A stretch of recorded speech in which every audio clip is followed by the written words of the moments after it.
Hello there, Simians, Xenos, and Neverborn. Welcome to another Northern Monkeys video. Continuing our previous theme about talking to the monkeys about the hobby, how they've arrived, where they are now in relation to their interests, what interests them in the hobby, things like that. I'm delighted to be joined by Oliver today.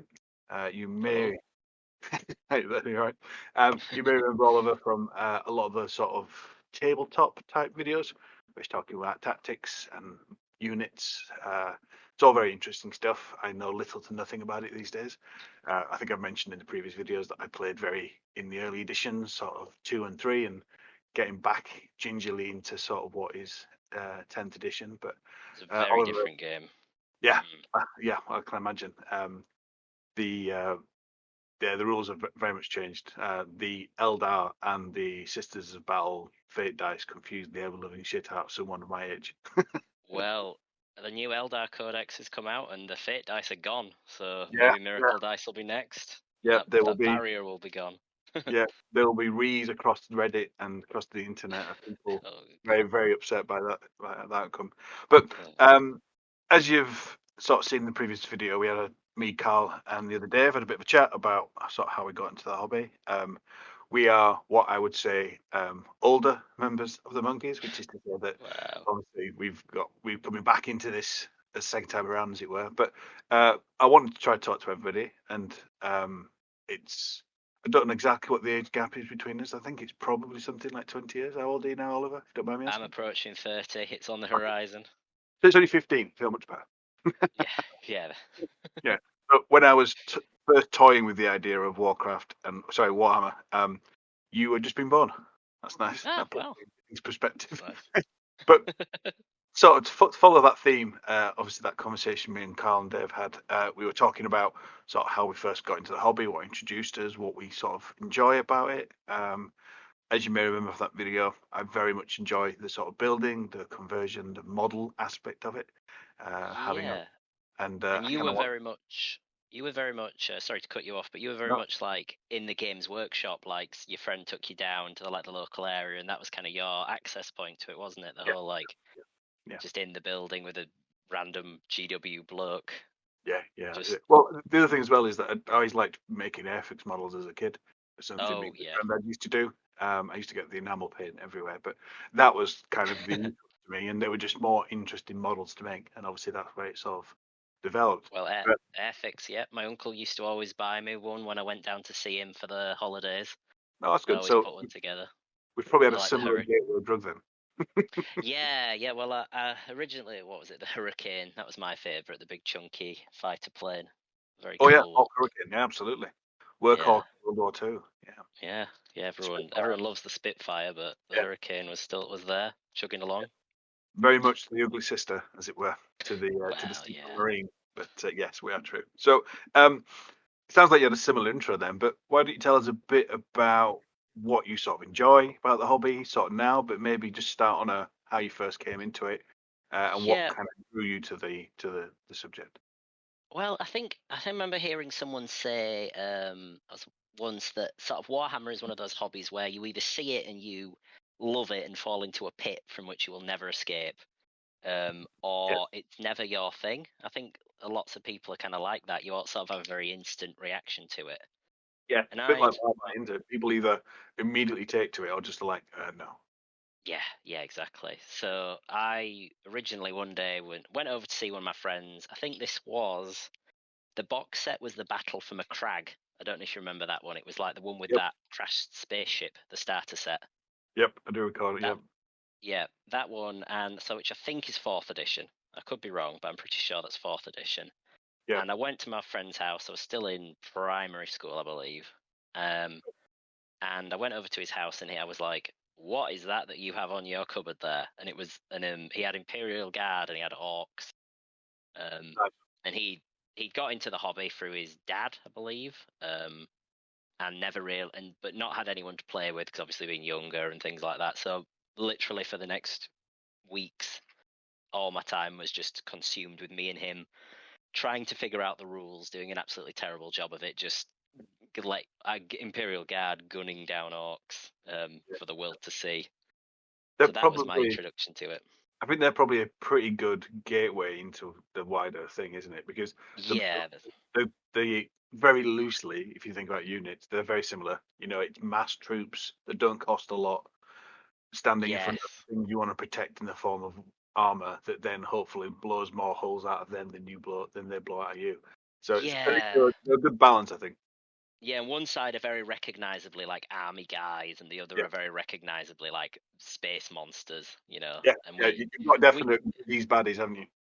yeah, and it was very much like we just were like played all the models. It was never even a consideration of what points were at the time, you know. It was just all of the models that he had, and I think Yeah, I eventually bought like a little blister pack that just had like 3 or 4 orc boys in it to contribute. They were like my first models. oh, Just the white metal ones.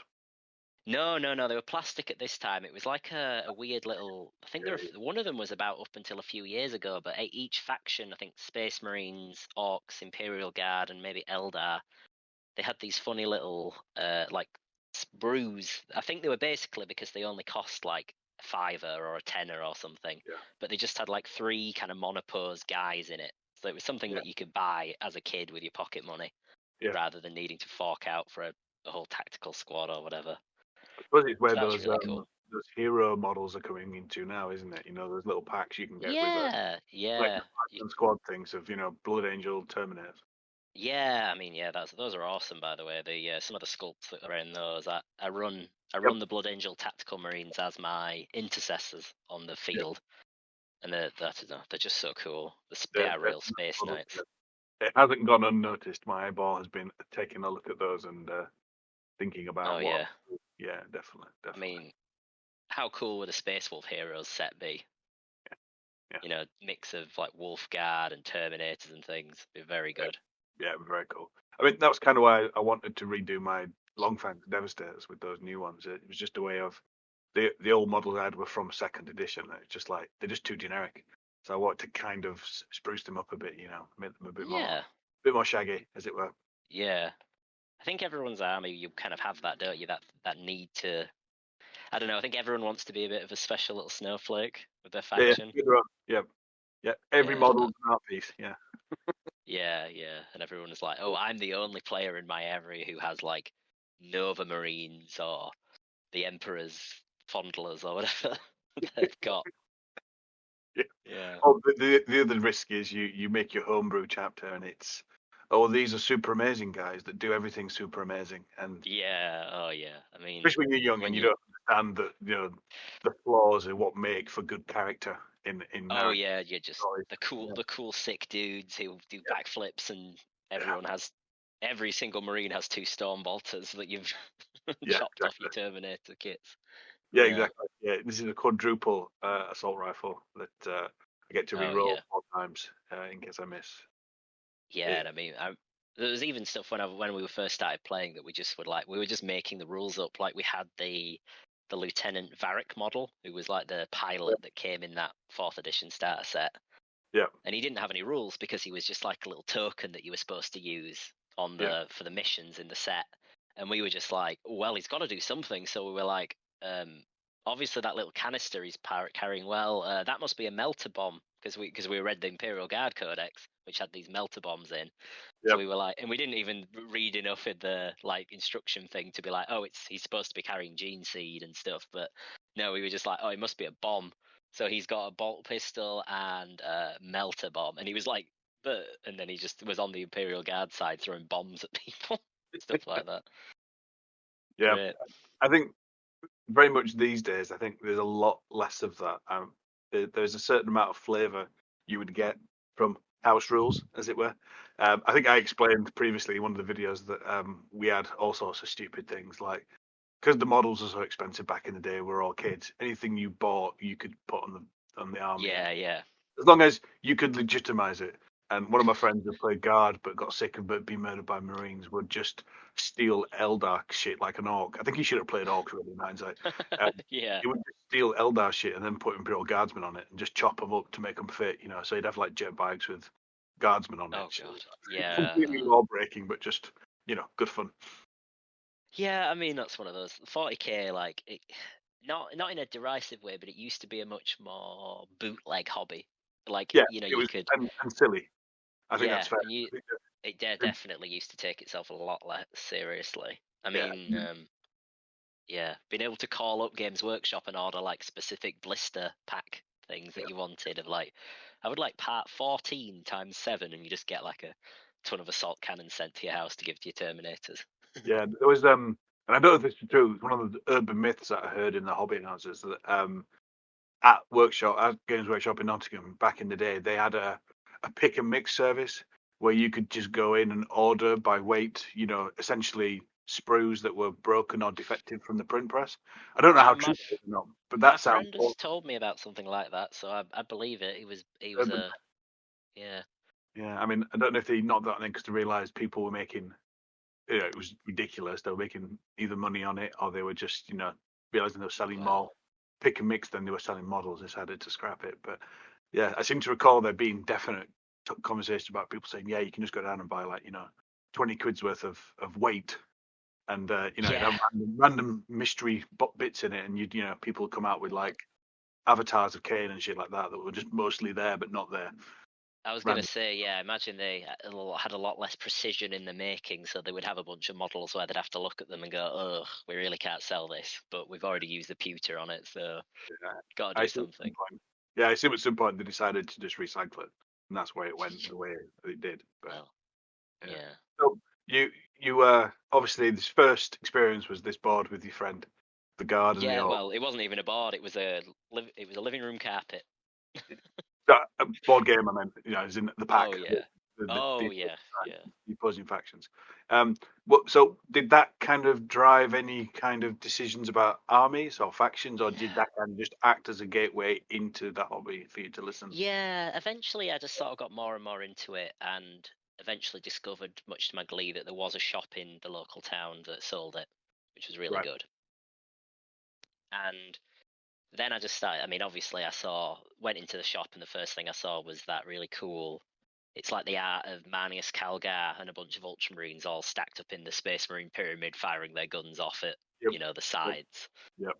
That And then, classic, I think it's Crimson Fist is the classic picture, isn't it, of them all up a oh wall. yeah, and there's the Black Templar one as The well. Green Temple one off third edition. Yeah, yeah, yeah. Yeah, the Crimson Fist one I'm very familiar with. That's oh, of course I can't remember his name now. He's not as Cortez, Captain Cortez. Yep. It's not He's like Doc Cantor, is it? It's the other one. no, Yeah, it's Cortez. Cortez was like the original Crimson Fist character, yeah, the who OG. then he then turned into Pedro Cantor, but then was kind of retconned to exist separately, and they're mates now. Yep. Yeah, yeah, bosom buddies. From the last couple of books I read about, I think the last one I read was an Imperial Fist book actually.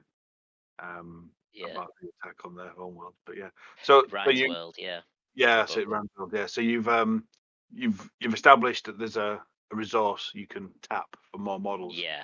So Um, then I was what just every birthday and Christmas and every bit of pocket money I could scrape together to buy paint and little yeah. battle forces and things like that. Yeah. Would you say you've been consistently in the hobby since then? Is it there's not been a break like sort of me, Carl, No, Dave experience? definitely not true. For me, it There's been a was couple of massive breaks. I think I sort of the first few years of high school, I completely Yep, like dropped it. I just like kind of yep, I never really amassed a collection of models particularly. Like I had like the odd bits, but then they kind of all, I painted them horribly and yeah. ruined them. And then after that, I was out for a few years, and then they started up a Warhammer club at high school. So obviously, being the cool dude that I am, joined that. Yeah, Got yeah. back into Warhammer Fantasy. That was All right. I was very very hardcore Warhammer Fantasy fan for a while, playing That's Warriors of Chaos. the board game, not like the role play.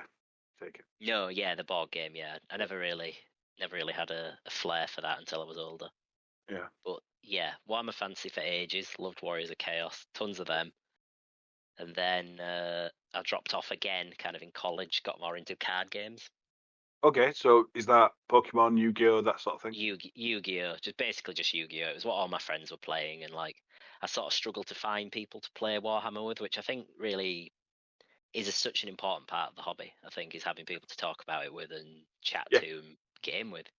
yeah. And I Yeah, suppose even then, even though you're younger than I am, there wasn't this sort of networking infrastructure that exists on the internet. No, there was Now, a group called the Pennine Raiders who were really fantastic. I went to a couple of their tournaments at the YMCA in Halifax, if I remember correctly.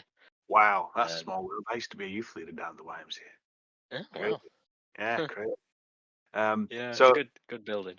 yeah, shout out to the Pennine Raiders then. So that Yeah, kind of brought you in. It sounds like you had that sort of common, I think, appearance among nerddom, where you find a hobby you enjoy, and then that leads on into other interests of a similar sphere, but not necessarily the same thing. yeah, I kind of bounced in and out of it. It's like it got to a point, I think, in when I was in college as well. After I played at this local club over Mm. in Huddersfield because it was a really good one. Yep. And then it kind of just that club ended up going out of kind of going sideways and not hosting anymore. So Right. I was just like I just not interested anymore. I don't know why. It was just this one day I was like on the bus and I was thinking about. I was just suddenly like I'm not interested in it anymore. Yeah. And I dropped off it and didn't even really think about the hobby for years. And then when I was at uni, I was at the sort of nerd club at the uni doing Dungeons and Dragons. Right. Yeah. And then I ran into someone there who ended up becoming my roommate. And when we moved in together, he moved in with a bunch of Warhammer. And then it, I do. I think you're right. It comes back to that point of so much about these hobbies is the community around it and the people you can talk to about that hobby, and you can kind of get yeah, into the minutia.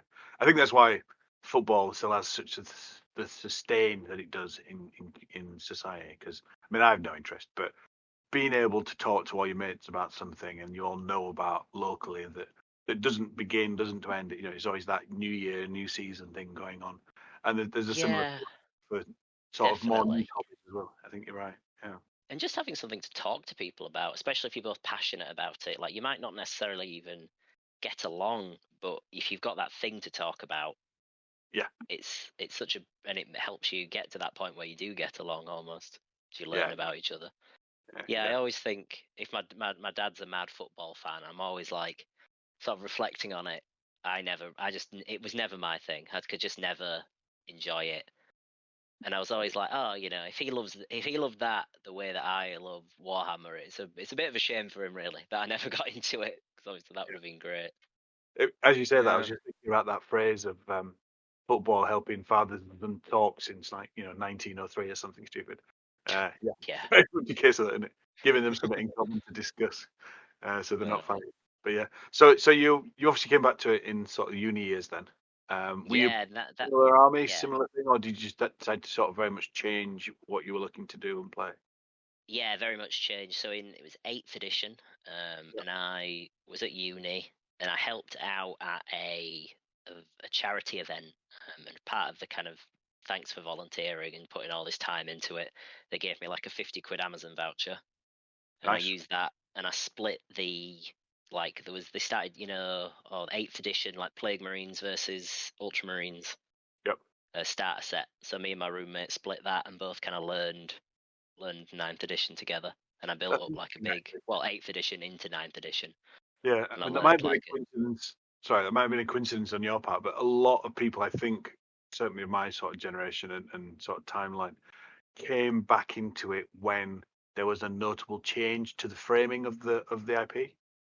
Eight is obviously big and important because that return of Gilliman and the Primarch that and was him. Yeah, moving the setting on made the circumstance much more interesting to those players that had a historic interest, but then you know didn't see any yeah. evolution of the I IP. mean, the idea that a Primarch is going to rock up was absolutely bonkers. Like, years ago, they were just completely like out of it. They were in the like Gilliman had been for 10,000 years, and for the entire canon of 40k, a guy who was frozen in a stasis field because he had a deadly poison, and the moment they turned the stasis field off, he'd die. Yeah, yeah, Yeah, it's very interesting. suddenly.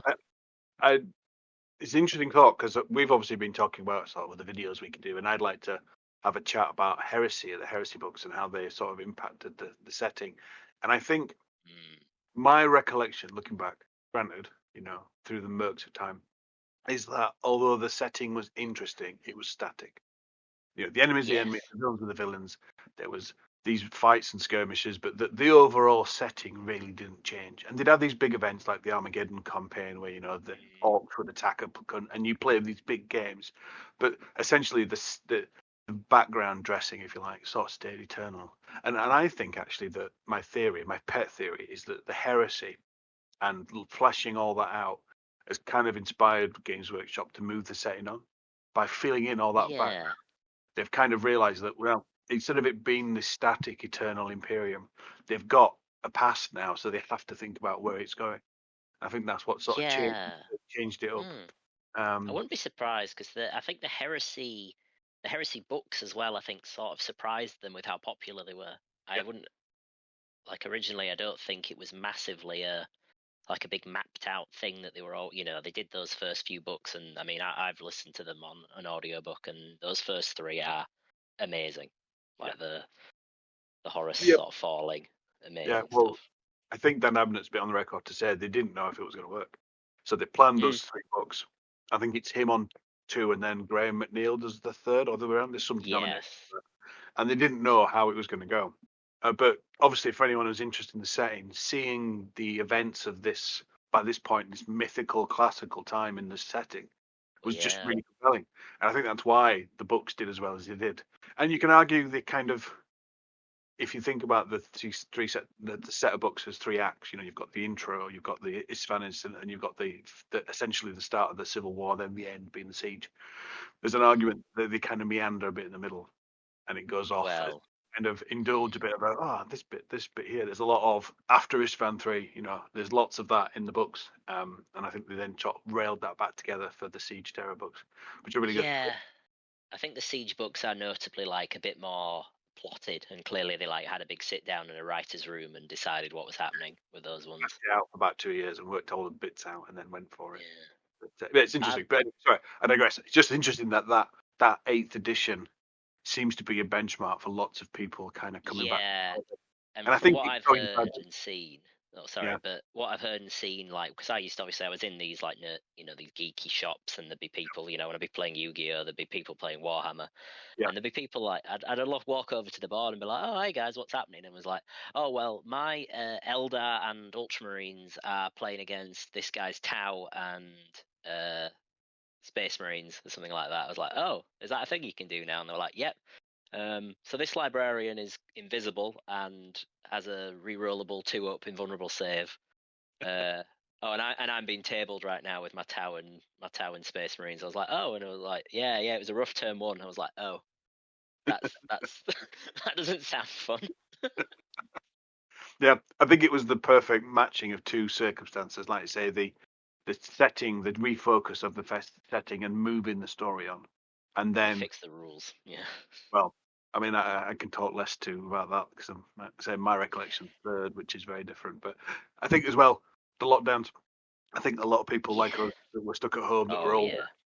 I mean, I've said it before. Tight House Yorkshire, don't throw it away unless I have to. So I had all my stuff still in the attic, and just dug it out to repaint or something to do, and that's what kind of got me back.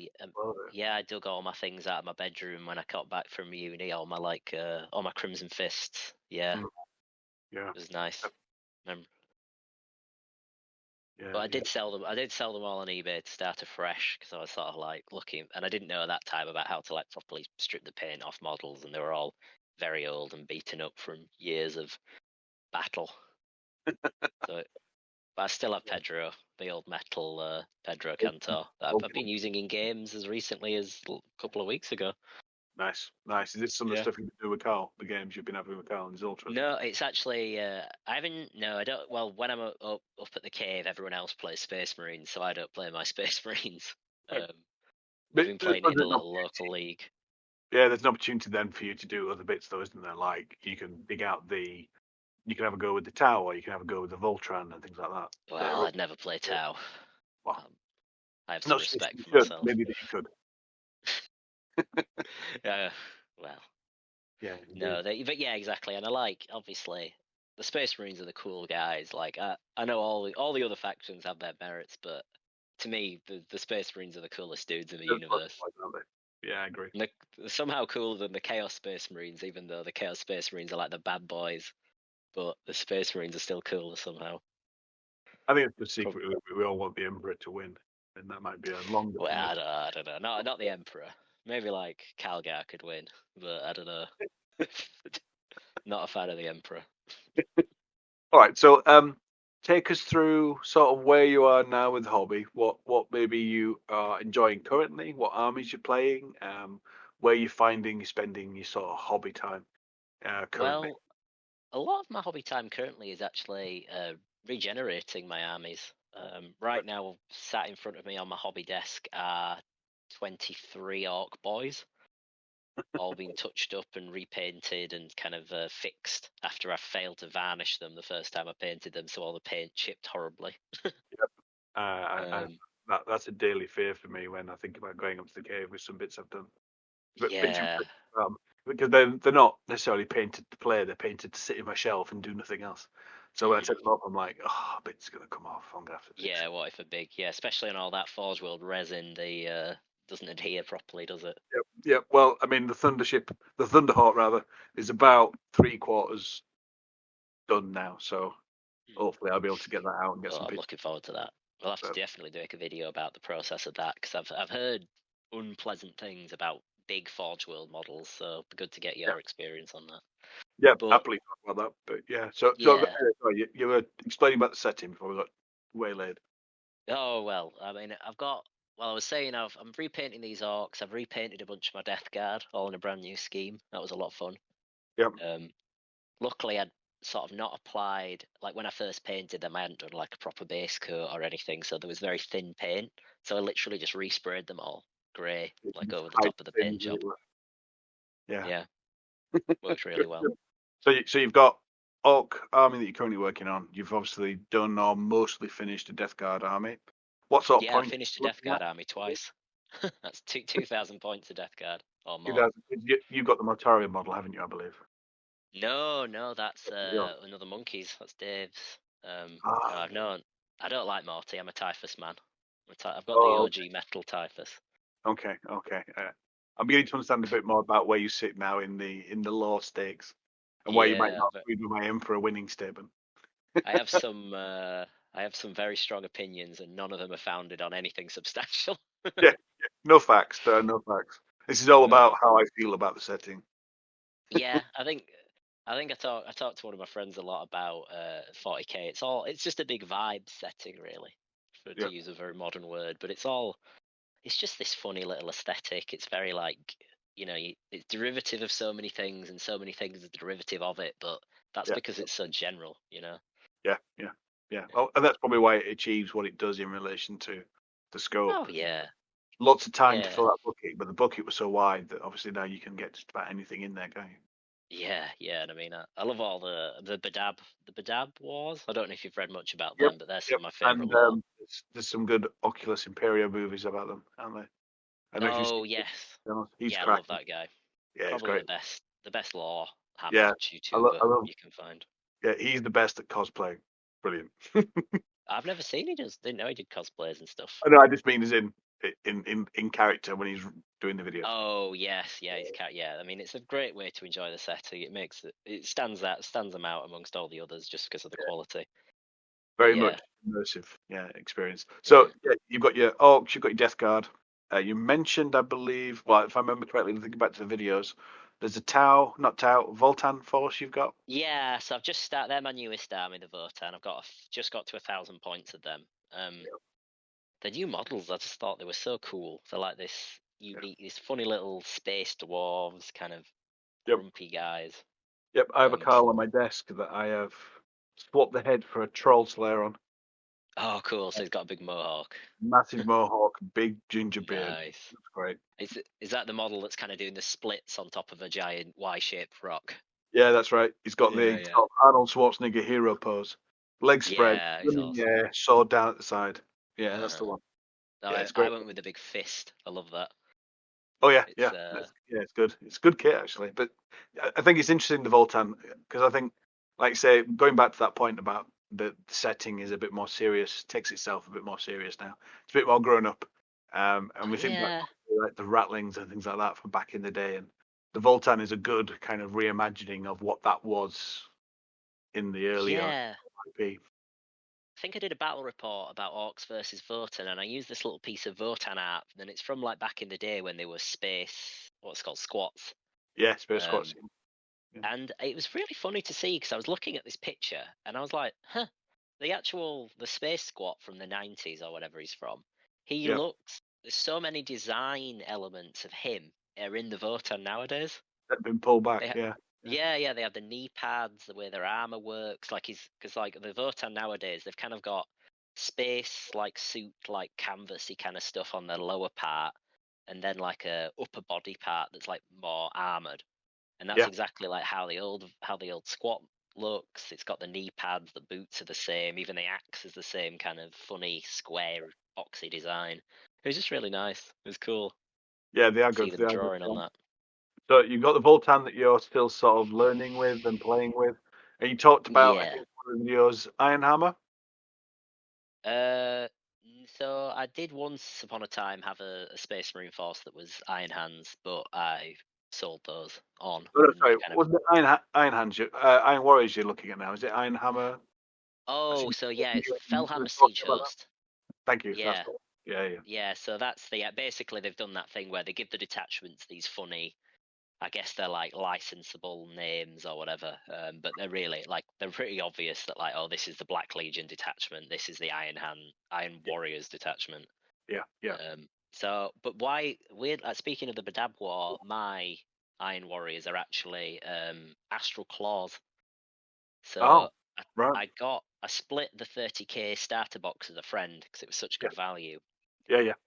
and basically I took a bunch of the 30k Space Marine bits, a box of Chaos Space Marine Legionaries, and some normal 40k Space Marines, like Really Primaries blended. and Firstborn, and just kit Yeah, bash them all together.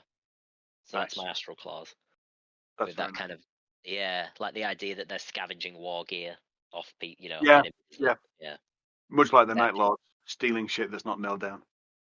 well, yeah, and it's like that. I think a lot of the renegade space marines, they all look very uniform with but like the way that they are. But like, who's making all that? Are they doing it? Do they have serfs? Like, Yeah, I know what you mean. it's I a, think in the stories, like if you read Talon of Horus and Black Legion books, the implication is that a lot of that is bartered through the Dark Mechanicus, but it's not necessarily specifically alluded to in any of the lore that I've seen. So no, that feels like a relatively new thing. They've realised they've had to add to the setting when they've very clearly yeah, it's like defined the who heresy. does, Yeah, they did. yeah, who does Horace's budgeting? Or not Yeah, Horace, exactly. Abaddon's budgeting? Yeah, Like, yeah, yeah. Who's chief of accounts for the Black Legion? Making sure yeah, they yeah, um, some, armor war plate to go out and do the 20th yeah. Black Crusade or whatever. Yeah, exactly. Oh yeah, we're having the 13th Black Crusade. We're really going to crack Cadia open this time. All right, so we're going to need 1 million bolter shells, probably more. That's This probably is a it. massive underestimate. Exactly. Yeah. It's these things Yeah. that just seem ridiculous on the face of it, but we just kind of glance it over and ignore it. But again, So it's the vibes, isn't it? The setting's yeah, too yeah, cool. yeah, exactly, exactly. So that's the is it Iron Warriors then? That's the other army you're looking Y- at recently. Was it? Yeah, well, yeah. I'm just sort of just But different. That's the Astral. cool thing about the new detachments. I've got the Yeah, Astral Claws. They're painted up in this kind of silver and blue paint scheme, but they're Chaos Space Marines, obviously. But yeah, I can, with the new detachments, like originally I was using the Red Corsairs detachment, but now I'm using the Iron Warriors detachment, and there's no rules against that anymore. You don't have to paint them a certain way or yeah. whatever. It was The cool. rules are the rules in relation to it. Well, I suppose as well with the Chaos forces, the war bands and the war hosts are very different. They're a bit more Yeah, free, yeah. so My you can guys are all go. covered in runes, like the Nordic runes. Yeah, For different things, like my Terminators all have the like protection rune on them, and my guys with the big chainsaws have the you know terror rune on them and stuff like that. And the idea is now that they're like the reason that they have the durability buffs that the Iron Warriors detachment gives them is because all these runes protect them.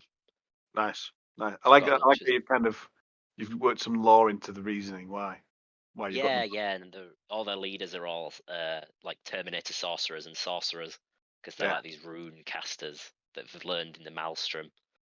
nice, All nice. been And in there. do you find that sort of the chaosy aspect, the sorcery, something you enjoy, or have you steered away from? Yeah, I do like that. I mean, I think the cool thing about Chaos Space Marines is they're they're Space Marines, which is obviously such a cool concept. Like Yep. everything from the Master Chief to the StarCraft series and stuff. You've got these amazing looking like stoic badasses, Yep. but then they're also like they're just completely nuts.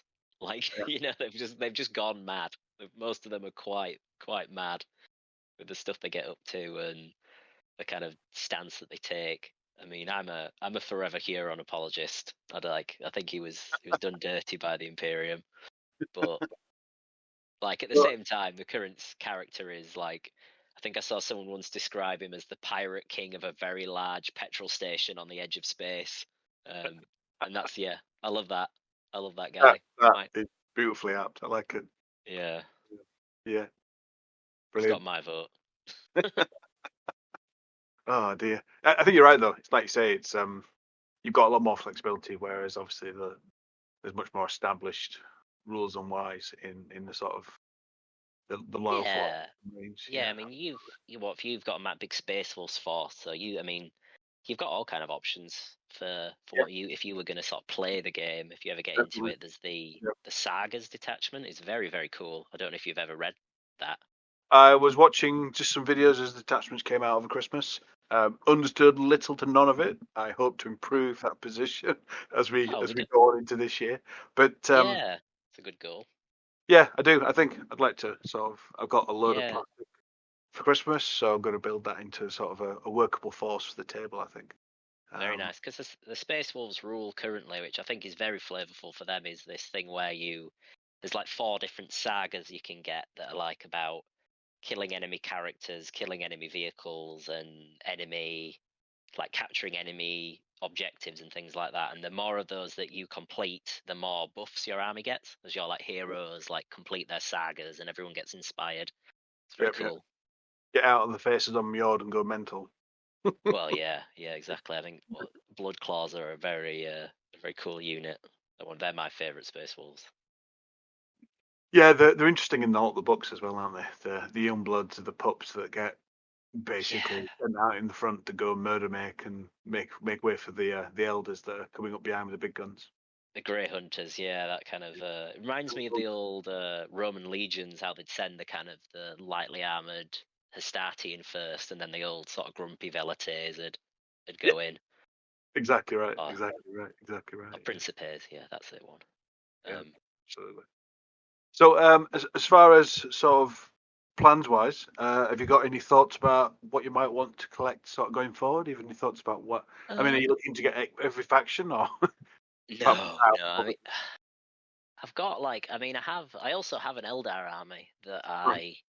I looked at the way that Eldar were at the start of 10th edition and was like, I am not subjecting my friends to this.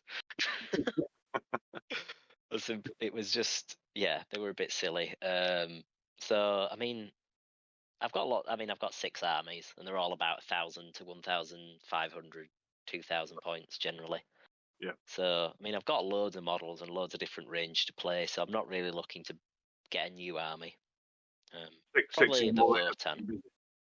Yeah, the Yeah, Votan. I get a land fortress, and I'm kind of waiting on the Votans. Like, I'm thinking this year whenever their new rules come out, they'll get a fair few new models. yeah, yeah.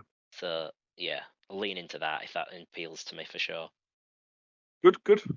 I Yeah. look forward to obviously the further expansions on your 6 armies, no less. Obviously, the work you've been doing sort of recently on the website relates to a lot of the tabletop stuff. Is Yeah, I there mean the anything rules that have you've never got? been in a better place in my opinion. Like at least from a competitive game point of view. Yeah, Not that 40k really ever will be a competitive game because it's too you know unexact.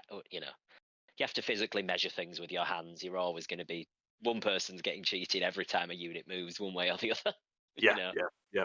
Slide it this way, Um, slide it that. Oh, look, it's just in range. I can win. oh, crazy, that. But yeah, Yeah, but I mean, it's the fun. It's really fun. I always think every single game is always interesting and fun, even if a game ends on turn like 3 because everyone just killed each other in the middle in a big pile up, a big melee which genuinely in happens. one combat phase. Yeah, Yeah, it's like 4 units all charge into each other, and one of them plays a stratagem to fight on death, and both units just wipe each other out, and then another place and a unit gets wiped out, and then another unit will Yeah. interrupt, and then it's suddenly like there's just 6 units charged into each other, and now there's 2 staring at each other like who's going next.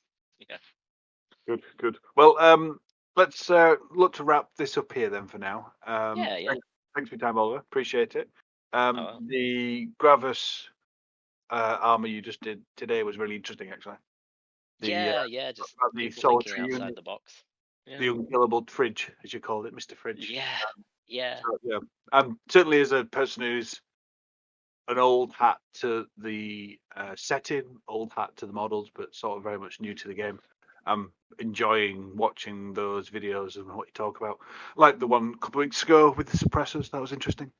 Yeah, and I think at the moment the game's fairly intuitive to pick up as long as you've got someone to kind of talk you through it. Because I think one thing Games Workshop have never quite got right is like introducing people to the rules, because Yeah, there's just too many of them, you know. it almost needs a tutorial game, doesn't it? Like Yeah, and they've you're tried covering to, I think.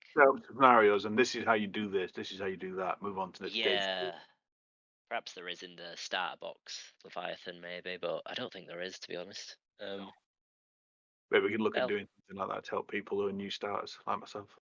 Or return. yeah, maybe play that combat patrol where it's just like a bit 300 or 400 points on each side and a very limited amount of stratagems and objectives.